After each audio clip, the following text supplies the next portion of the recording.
Hi, it's Mitch from Pickdawgz.com here with your free pick in the Ole Miss versus Middle Tennessee college football matchup on Saturday, September 7th, 2024. It's my favorite day of the week during my favorite time of the year. It's College Football Saturday. If you like all the free picks we do at Pickdawgz, you'll love our premium picks, our best bets. Just go to Pickdawgz.com, click on the premium picks tab. I've also got a link below in the description. If you make bigger bets, 1,000 or more per game, got $10,000 plus bankroll looking for VIP type products. We have those as well. They're not single game or single day packages. They're only long term. But if that's what you're looking for, text the number you see on the screen.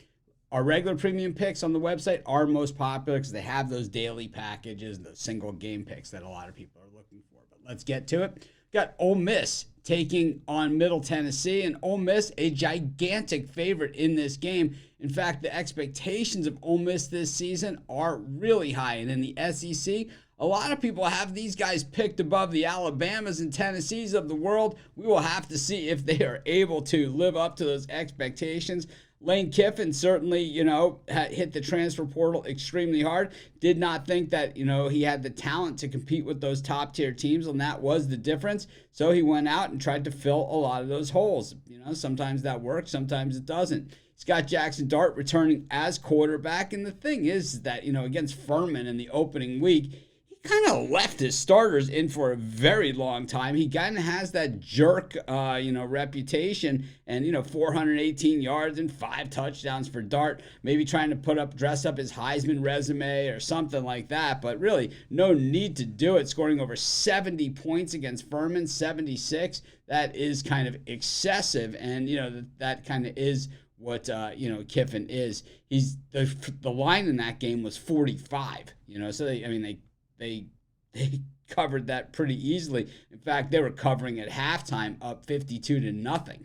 The thing is Ole Miss had plenty of chances to put the backups in, but Dart was still throwing touchdown passes in the third quarter of that game.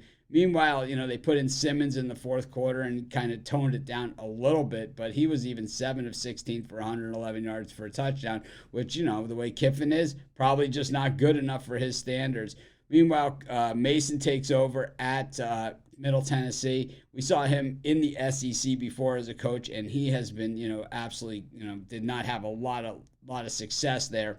The thing is that, when we saw Middle Tennessee last season, they didn't win a lot of games, but they weren't blown out in a lot of games either. They were definitely at least in the games. We didn't see them losing by 40-plus points, but then again, we didn't see Ole Miss winning by, 40-plus points either. Mason kind of moved in a little bit late in the thing, so in the process. So, Middle Tennessee has a lot of transfer portal players. They certainly have some guys with decent resumes, who just didn't get the playing time on other big-time schools that they were recruited at. So, while the transfer portal, sometimes some of these lesser schools have big-name players that end up leaving through the portal, but at the same time, the lower-level teams have access to, higher recruited players who just, ran into a situation where they're just up against tough competition for playing time. They'd rather play at some of these smaller schools, and I think Middle Tennessee might be the beneficiary there.